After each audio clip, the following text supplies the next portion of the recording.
Hello everyone, सकाळचे 5 वाजलेत आणि आज मी खूप दिवसांनी जो आहे ना ब्लॉगिंग स्टार्ट करते. नॉट फक्त ब्लॉगिंग सुद्धा नाही, खूप दिवसानंतर मी माझं जे रुटीन आहे ना ते स्टार्ट करते. Generally back to the routine असा आजचा दिवस आहे. रिझन सांगते. काहीच दिवसापूर्वी जे आहे ना माझं मिसकॅरेज झालेलं आहे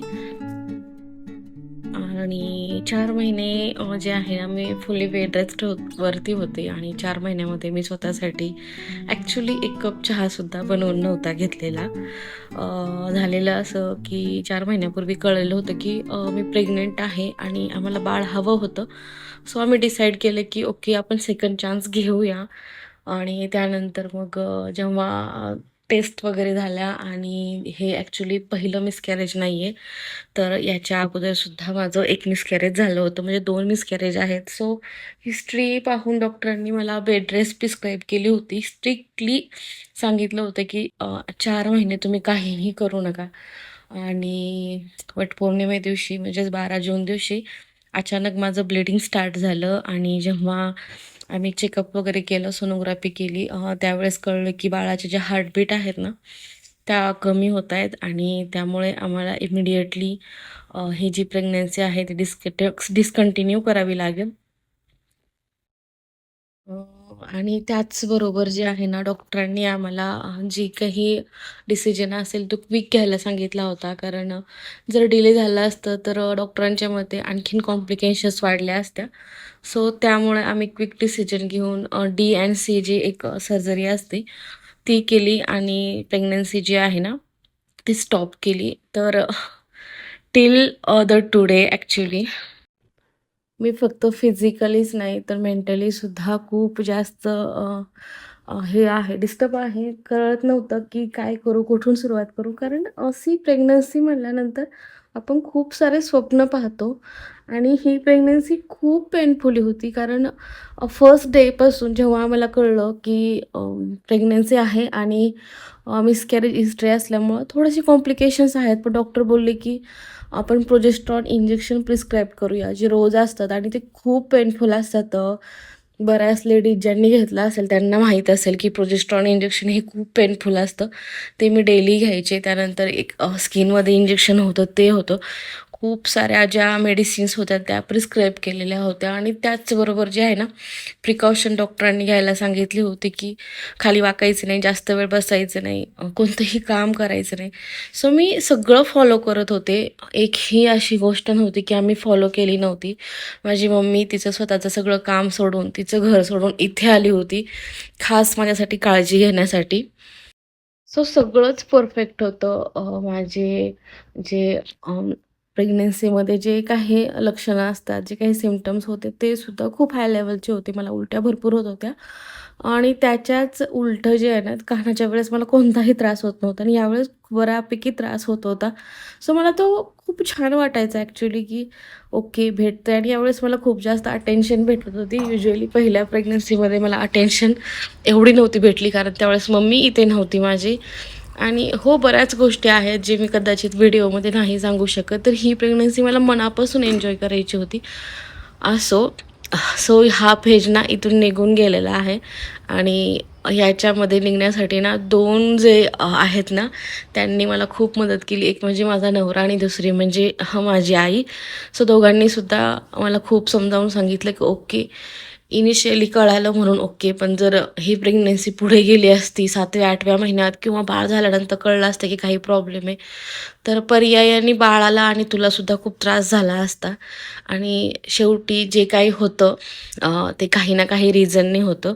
आणि त्यापेक्षासुद्धा एक मोठी गोष्ट आहे जी आपण मान्य करू शकतो की ते म्हणजे नशीब, की कुणीही काहीही केलं तरी नशिबापुढे जात नाही. ओके, पण मी प्रयत्न केले आणि त्याचसोबत फक्त वाईट आठवणी होत्या असं नाही, खूप चांगल्या-चांगल्या आठवणीसुद्धा होत्या. जेव्हा मी माझी टेस्ट केली, युरिन टेस्ट आणि जेव्हा पॉझिटिव्ह आली, त्यावेळेस लागलेला शॉक आणि त्याचबरोबर आनंद. त्यानंतर सोनोग्राफीमध्ये पहिल्यांदा जेव्हा बाळाची जी हार्टबीट ऐकली होती तो क्षण. सो वाईट गोष्टी ज्या आहेत त्या ज्या दुःखाच्या गोष्टी आहेत ते विसरून जाऊन ह्या गोष्टी मात्र मी आयुष्यभर लक्षात ठेवणार आहे. सो कालच आई गेली कारण तिचंसुद्धा कामं पेंडिंग होती. तिचं घर होतं आणि ती जी आहे ना सेम जुन्या जी लोकं आहेत ना त्यांच्यासारखे ती माझ्या घरी जास्तीत जास्त 3 ते 4 दिवस राहते. त्याच्यापेक्षा जास्त ती राहत नाही. मुलीच्या घरात जास्त दिवस राहू नये वगैरे, वगैरे तिचे जे विचार आहेत तर तेच आहेत. पण यावेळेस ती पहिल्यांदा फक्त माझ्यासाठी बेड रेस्ट सांगितली होती म्हणून ती राहिलेली होती. तर तीसुद्धा काल गेलेली आहे. तिच्या घरी गेली. तर मी आजपासून म्हणलं, की आपण आपलं रुटीन स्टार्ट करूया. आपल्या घरात जे माझं आवडतं काम आहे, होम मेकिंग मला फार आवडतं. मला घर सजवायला आवडतं, डेकोरेट करायला आवडतं, न्यू-न्यू रेसिपीज ट्राय करायला आवडतात. सो म्हणलं आपण आपल्या आवडत्या गोष्टींमध्ये लक्ष घालूया आणि त्याचबरोबर ना खूप सारे नाही का मला फिजिकल प्रॉब्लेमसुद्धा होत आहेत. मला बॅक पेन होतोय. मला सगळे नाही का जॉइंट पेनसुद्धा व्हायला लागला आहे. डॉक्टरांना जेव्हा मी कन्सल्ट केले तेव्हा डॉक्टरांनी सांगितलं की हा सगळा त्याचाच इफेक्ट आहे. सो बस हेल्दी राहा, हेल्दी खा आणि त्यानंतर जे आहे ना ऑफकोर्स एक गोष्ट आहे की वेळ जी आहे ना ते सगळंच रिकवर करते. टाईम हील्स एव्हरीथिंग त्याचप्रमाणे.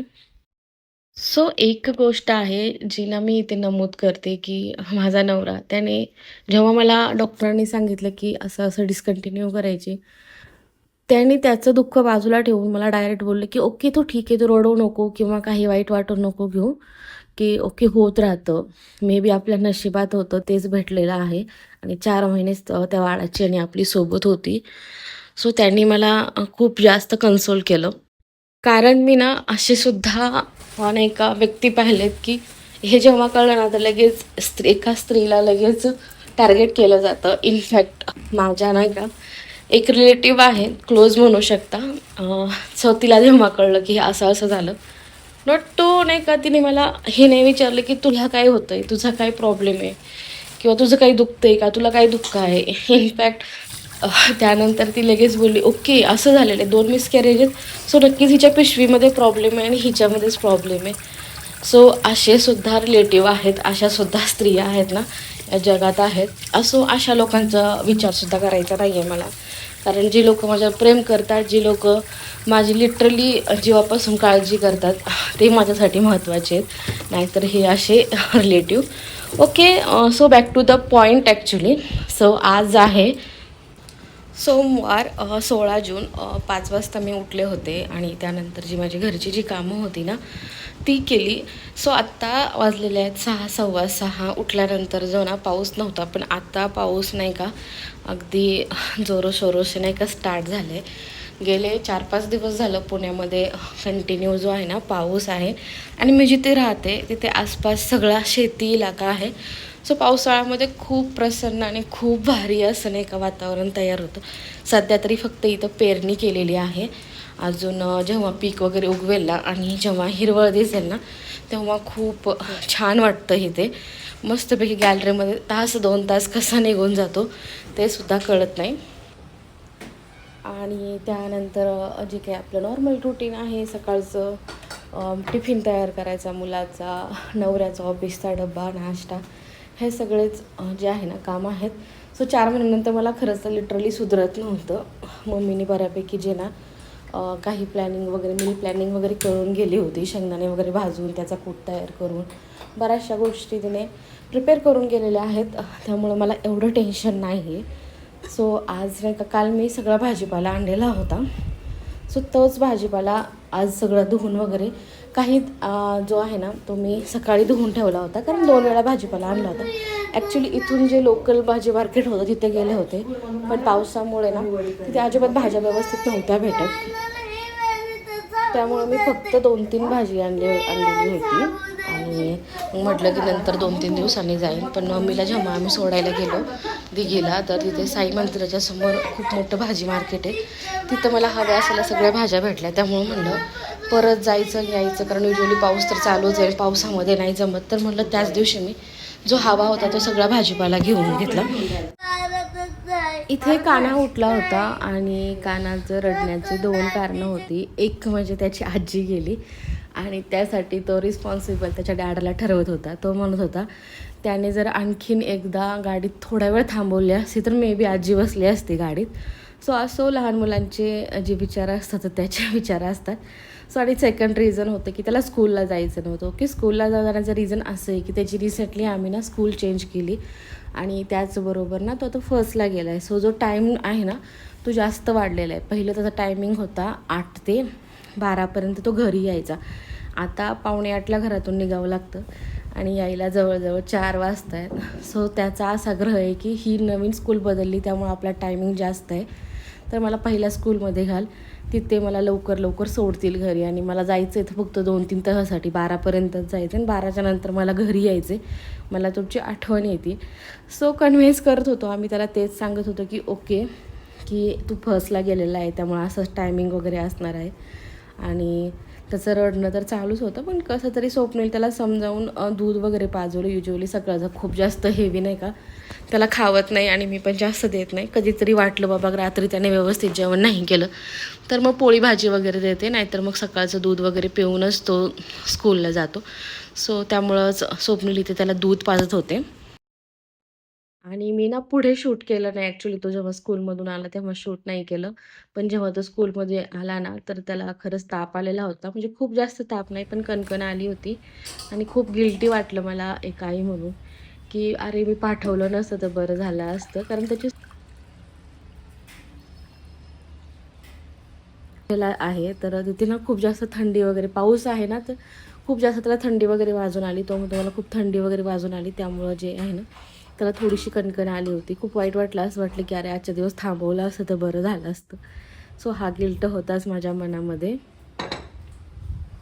आणि त्यानंतर दही वगैरे लावलं. दही जे आहे ना ते मी घरीच बनवते. घरातच माझ्याकडून चांगलं दही बनतं ॲक्च्युली. त्यानंतर कांदा टिफिन वगैरे रेडी झालेला होता. भेंडी चपाती आणि आंबा दिला होता आणि त्यासोबत शॉर्ट टिफिन द्यावा लागतो त्याला. त्याच्यामध्ये आईने चिवडा लाडू करून गेलेली होती थँकफुली, की जास्त तुला नको ताण पडायला कामाचा म्हणून. तर काल बाजारामध्ये खूप छान अळूची पानं भेटली होती. खूप मोठी आणि फ्रेश होती अशी. आणि आमच्या घरामध्ये तिघांनाही अळूवडी आवडते. कान्हाला तर दोन्ही टायमाला जरी अळूवडी दिली तरी तो खातो आणि मला अळूवडी करायलासुद्धा प्रचंड आवडते. सो मी घेऊन आलेले होते आणि सगळा स्वयंपाक झालेला होता. दोघेही त्यांच्या त्यांच्या कामाला, म्हणजे हे ऑफिसला गेले होते आणि कान्हा स्कूलला गेला होता. माझ्याकडे वेळ होता. सो मी फटाफट अळूवडी केली आणि त्यानंतर जी काही भाजी आणली होती ती मी सकाळी धुवून ठेवलेली होती, तर ती सुकली. त्यानंतर परत त्याला मी सुती कपड्याने पुसून वगैरे नाही का व्यवस्थित स्टोअर करून ठेवते, जेणेकरून पुढचा आठवडा जो आहे ना माझा मील प्लॅनिंगचा अगदी इझिली जातो. जनरली आठवड्याच्या सुरुवातीला म्हणजे रविवारी किंवा सोमवारीच मी ही सगळी कामं करत असते. एकदमच नाही का आठवड्याचा पूर्ण भाजीपाला आणून ठेवते. त्याचं रिझन असं आहे की इथे जवळपास कुठेही भाजी मार्केट नाही आहे की एखादी भाजी संपली किंवा एखादी भाजी हवी तर पटकन जाऊन आणण्यासाठी एकतर गाडीने जावं लागतं किंवा पब्लिक ट्रान्सपोर्ट आम्हाला यूज करावा लागतो. सो एकच दिवस असतो संडे, कारण मला गाडी चालवता येत नाही आणि पब्लिक ट्रान्सपोर्टसुद्धा नाही का तिथेपर्यंत जातं. तिथून उतरून मग थोडंसं चालावं वगैरे लागतं, मग एवढा भाजीपाला असतो. सो नाही जमत तर मी प्रत्येक संडेला जो आहे ना भाजी आणते. नाहीतर मग एखाद्या वेळेस जर संडेला काम वगैरे आलं तर मग मध्ये आधी जाऊन सकाळचा जो आहे ना भाजीपाला भेटतो, साधारण 7-8च्या वेळेस जो भेटतो त्यावेळेस घेऊन येते. तर काल भेटला होता थोडेसे पालेभाज्या चांगल्या भेटल्या होत्या, त्यामुळे ज्या काही आपल्या पालेभाज्या आहेत म्हणजे कोथिंबीर, त्यानंतर कढीपत्ता आणि अळूची पानं मी इथून आणलेली होती. आणि बाकीचा जो भाजीपाला आहे तो मी सांगितला होता की तुम्हाला दिघीवरून आणला आहे, तर तोच आणला होता. तो धुवून वगैरे स्वच्छ सुती कपड्यांनीच हे करून ठेवला, कोरडं करून ठेवला. कारण थोडंसं जरी वल्गारा असला ना, आपण फ्रीजमध्ये जरी ठेवलं तरी भाजी जी आहे ना ती खराब होते. सो या मिरचीची भजी ना मी एका राजस्थानी हॉटेल थाळीचं जे आहे ना हॉटेल त्याच्यामुळे थाळीमध्ये ही मिरची भजी मला वाढलेले होते आणि मी त्यावेळेसपासून मला बनवायचे होते. यावेळेस मला भेटलं दिग्गीमध्ये जे ना ही मिरची, तर मी घेऊन आले. याची मी एके दिवशी पकोडा बनवेन. याला मिरची पकोडा असे म्हणतात. याच्यामध्ये आलूची स्टफिंग केली जाते आणि वरतून जे आहे ना बेसनचं कोटिंग करून फ्राय केलं जातं. खूप छान लागतं. सो त्यानंतर सगळा जो भाजीपाला आहे ना फ्रीजमध्ये व्यवस्थित अरेंज करून ठेवला आणि ही जी फिलिंग असते ना, फ्रीज पूर्ण भाजीपाल्याने स्वच्छ भाजीपाला म्हणजे नीट केलेला वगैरे भरलेला आहे ना, तर मील प्लॅनिंगला ना खरंच सांगते खूप इझिली पडतं. पूर्ण आठवडाभर मला आता टेन्शन नाही आहे, विचार करण्याची गरज नाही आहे. तर तोच मील प्लॅनिंगमध्ये झालेला आहे इथे. जरी हे तुम्हाला काही मिनटाचं काम दिसत असेल ना, तरीही हे काम जे आहे ना जवळजवळ 3-1 तास चाललं. म्हणजे वड्या करून सगळा तो भाजीपाला व्यवस्थित नीट करून साफ करून अरेंज करायला मला 3-3.5 तास लागलेले आहेत. त्यानंतर मी आले इकडे डायनिंग टेबलवर. आईने खूप सारा खाऊ जो आहे ना तो करून ठेवला होता. शेंगदाणे गुळाचे लाडू केले होते, शेंगदाण्याची चटणी, त्यानंतर जवसाची चटणी, चिवडा करून गेलेली होती, बेसनचे लाडू होते. आणि त्यानंतर ना म्हणजे खूप जास्त नाही का हेअरफॉल होतो आहे आणि मी तुम्हाला म्हटलं की मला जॉईंट पेन पण होतो आहे. सो डॉक्टरांनी मला जवस खायला सांगितलं होतं, तर त्याच्यामुळे जवसाची चटणी केलेलीच आहे. त्याचबरोबर आईने एक मुखवास तयार केलेला आहे. त्याच्यामध्ये जवस, तीळ आणि जे बडीशोप आहे ना ते समप्रमाणात भाजून घेतलेले आहे, बस खाण्यासाठी म्हणून. आणि तेच सगळं मी इथे डायनिंग टेबलवर अरेंज करते. कारण काय होतं ना, आपण जेव्हा शेल्फमध्ये ठेवतो ना या सगळ्या गोष्टी, बऱ्याच वेळेस ना लक्षातून राहतं, जे जातं 2-4 दिवस आपण नवीन-नवीन असताना खातो, पण नंतर मग राहत नाही लक्षात. आणि माझं तर अशा बाबतीत बऱ्याच वेळेस असं होतं, की नंतर मग ते खराब होत आलं का मग लक्ष जातं माझं. सो अशा प्रकारे डायनिंग टेबलवर ठेवलं किंवा हॉलमध्ये ठेवलं ना असं, तर मग आपल्या नजरेसमोर राहतं आणि मग ते कळतं लगेच आपल्याला, ओके हे आहे तर आपण पटकन खाऊ. आणि मूळ म्हणजे ना कान्हालासुद्धा दिसलं ना, तोही आपला येता जाता कधी लाडू खातो. स्वप्नीलसुद्धा सेम येता जाता वाटलं की त्यांना भूक लागली तर पटकन जे आहे ना जारमधून लाडू वगैरे काढून ते खाऊ शकतात. तर त्याचमुळे मी इथे व्यवस्थित अरेंज करून ठेवते. त्याचबरोबर फ्रूट्स आणले होते मी काल. मँगो हे ॲक्च्युली या सीझनचे शेवटचा आंबा आहे. कारण असं म्हणतात की पाऊस पडल्यानंतर जो आहे ना आंबा खाऊ नये. पण झालेलं असं की मी 4 महिने जसं मी सांगितलं की खूप स्वतःला मी जपलं होतं, तर आंबा हा खूप गरम असतो त्यामुळे मी आंबा अजिबात खाल्ला नव्हता. एकसुद्धा फोड नव्हती खाल्लेली. तर आता म्हटलं खाऊया. तर त्यामुळे हे शेवटचाच हा जो बॅच आहे आंब्याचा शेवटचा आहे. त्याचबरोबर ड्रॅगन फ्रूट छान भेटलेले होते मला यावेळेस. तर ड्रॅगन फ्रूटसुद्धा आणलेले आहेत.